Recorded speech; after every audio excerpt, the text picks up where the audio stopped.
சிவப்பு சேல கட்டிக்கிட்டு வேப்பிலையும் எடுத்துக்கிட்டு வேர்காட்டு கருமாறி ஆடி வந்தாளா.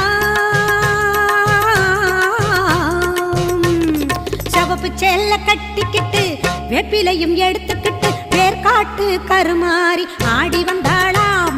அவள் விருப்புடனே தொழுபவரின் வினைகளையே ஓட வைத்து பொறுப்புடனே நம்மை காக்க ஆடி வந்தாளாம். மாரியம்மா கருமாரியம்மா, மாரியம்மா கருமாரியம்மா.